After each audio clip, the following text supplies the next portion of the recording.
हमने बापी बस्ती को सब्र किया है, ज्ञान बापी को सब्र नहीं करेंगे, इंशाअल्लाह ये लड़ाई सड़कों पर लड़ी जाएगी।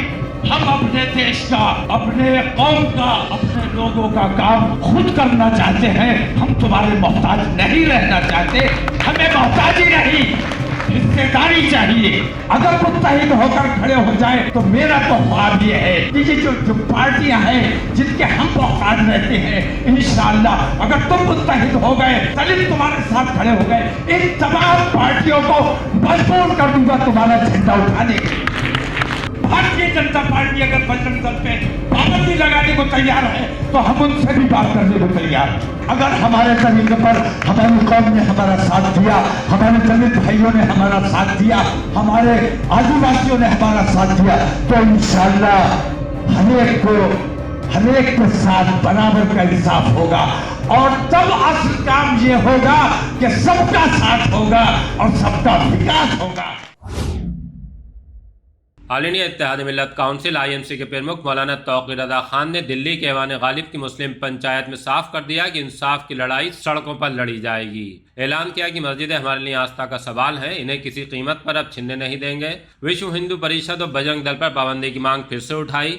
ये भी कहा कि भाजपा और कांग्रेस दोनों एक ही सिक्के के दो पहलू हैं, लिहाजा हमारा मकसद 2024 में ऐसे लोगों को सत्ता में लाने का रहेगा जो नफरत को खत्म करके इंसाफ का राज कायम कर सकें। मौलाना तौक़ीर रज़ा खान ने यह भी कहा कि रामलीला मैदान में मुस्लिम महापंचायत जरूर होगी, उसके लिए एडवोकेट महमूद पिराचा की अगुवाई में 5 सदस्यीय कमेटी भी बनाई है। आइए आपको सुनवाते हैं कि मौलाना ने अपनी लंबी तकरीर में और क्या कहा है।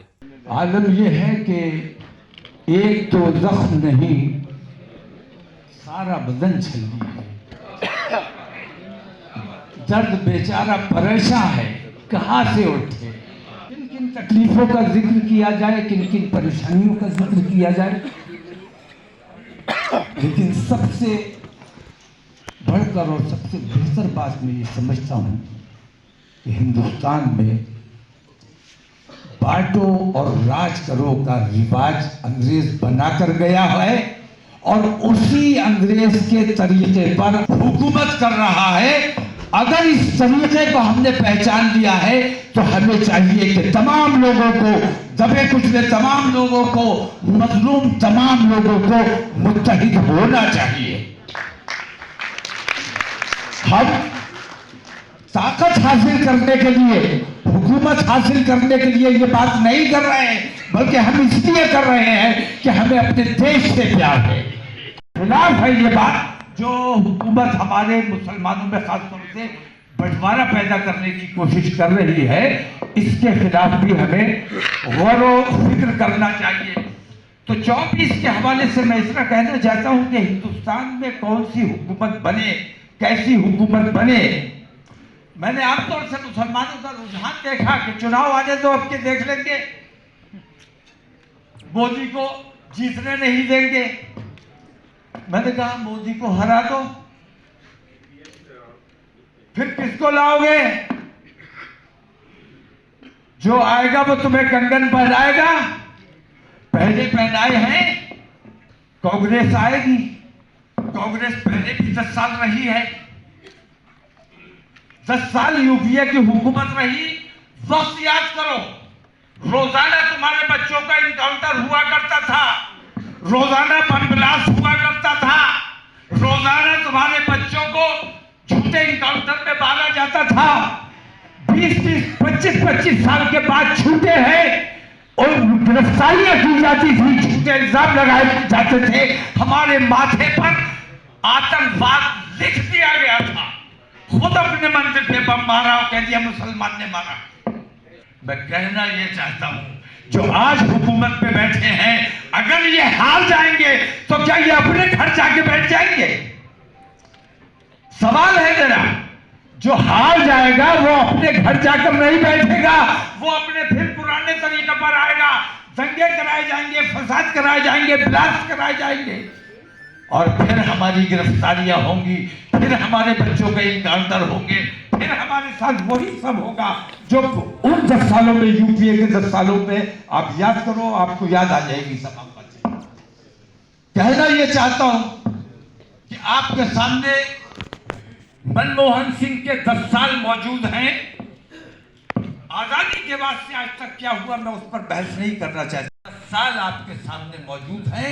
आप याद करो कि आपका क्या नुकसान हुआ, क्या फायदा हुआ। सज्जर आयोग कहाँ गया, पटना हाउस इनकाउंटर की जांच कहाँ गई। ऐसे 1000 सवाल मेरे पास हैं जिनका जवाब जब तक कांग्रेस नहीं देगी, कांग्रेस की हिमायत नहीं की जाएगी। जब तक टेबल टॉक नहीं होगी, किसी मुसलमान को इजाजत नहीं है कि वो अपने तौर पर फैसला करे।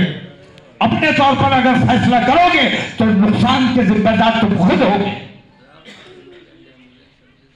मेरे सामने जहां 10 साल नरेंद्र मोदी के हैं, वहां 10 साल मेरे सामने मनमोहन सिंह के भी हैं।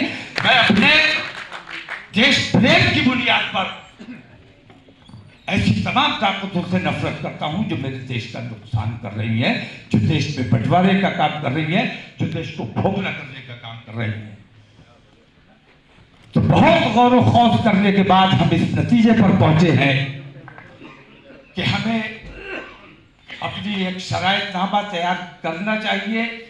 शरायतनामा तैयार किया गया है और मुख्तलिफ पार्टियों से सबसे राब्ता करना चाहिए, सबसे बात करनी चाहिए। बताइए ठीक है कि गलत है? सबसे राब्ता करना चाहिए, सबसे बात करना चाहिए। राजा साहब का मेरा इख्तिलाफ इस बात पे हुआ, मैंने कहा बीजेपी की एक पार्टी है उससे भी राब्ता करो। इन्होंने कहा नहीं साहब उनसे नहीं करेंगे। मैंने कहा भाई करना चाहिए, उनसे कहिए कि इजराइल से सिफारती ताल्लुकात अपने खत्म करो, हम तुम्हारे साथ देने को तैयार हैं। बताइए ठीक है क्या गलत? बजरंग दल और विश्व हिंदू परिषद जैसे आतंकवादी संगठनों पर लगाम लगाने का काम करो, हम तुम्हारे साथ हैं। सील पर पाबंदी लगा सकते हो, PFI पर पाबंदी लगा सकते हो। कर्नाटक में कांग्रेस ने खुद कहा, हमने नहीं कहा था, हमने नहीं कहा था। उन्होंने कहा हम चुनाव जीतेंगे तो बजरंग दल पर पाबंदी लगाएंगे। याद है आपको? इन्होंने खुद कहा, अपने चुनावी मैनिफेस्टो में इस बात को लिख कर दिया, मुसलमानों से वादा किया। आज उन्होंने कहा कि बजरंग दल में भी कुछ अच्छे लोग हो सकते हैं, इसलिए पाबंदी नहीं लगाई जाएगी। अब बताइए कितना बेहतरीन जवाब है। अब ये बताइए क्या सीमी में कुछ अच्छे लोग नहीं हो सकते थे? क्या PFI में कुछ अच्छे लोग नहीं हो सकते थे? अच्छे लोग हर जगह हो सकते हैं, अच्छे लोगों का सवाल नहीं है। सवाल इस बात का है कि संगठन अच्छा नहीं है, आतंकवादी संगठन है, उनकी मानसिकता अच्छी नहीं है, तो उन पर पाबंदी लगाई जानी चाहिए। भारतीय जनता पार्टी अगर बजरंग दल पे पाबंदी लगाने को तैयार है तो हम उनसे भी बात करने को तैयार हैं। बताइए ठीक है? कांग्रेस के लिए भी हमारे पास सवालात हैं, वो भी हमारी शरायत पर अगर गौर करेंगे और अगर इन तमाम लोगों से हमें कहीं उम्मीद अफजा जवाब नहीं मिलता है, क्योंकि इस वक्त आप किसी भी पार्टी के पास जाए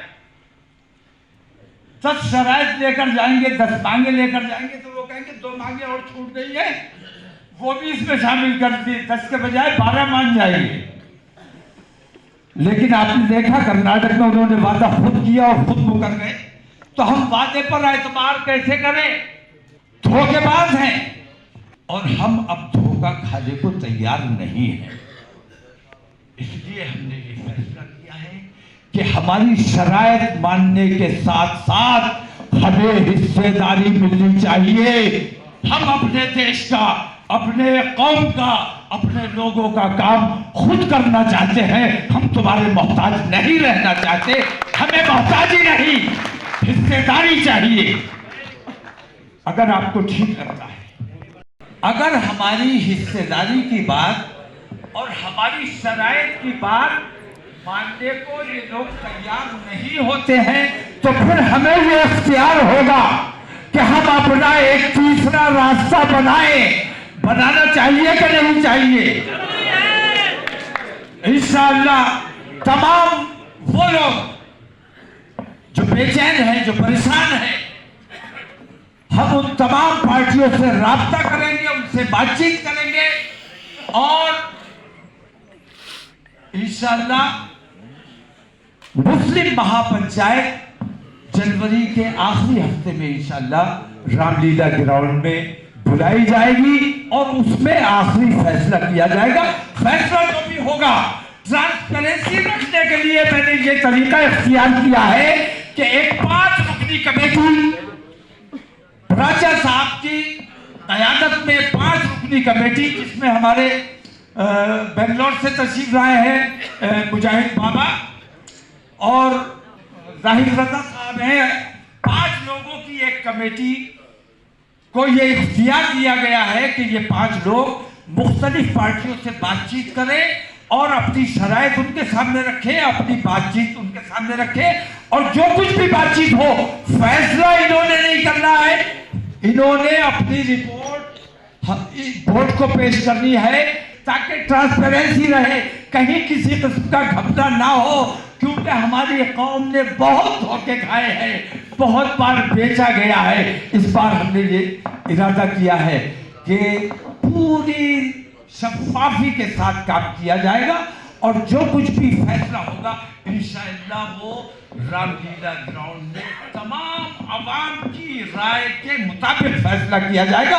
और इस सिलसिले में इस दौरान हमने ये प्रोग्राम बनाया है कि हिंदुस्तान के हर सूबे में इस किस्म की छोटी छोटी मीटिंग्स करके हम रामलीला के लिए और इसके लिए कि मुसलमान जो खुद मुख्तार हो गया है, यह खुद मुख्तारी ठीक नहीं है, खुद मुख्तारी बेहद नुकसानदेह है।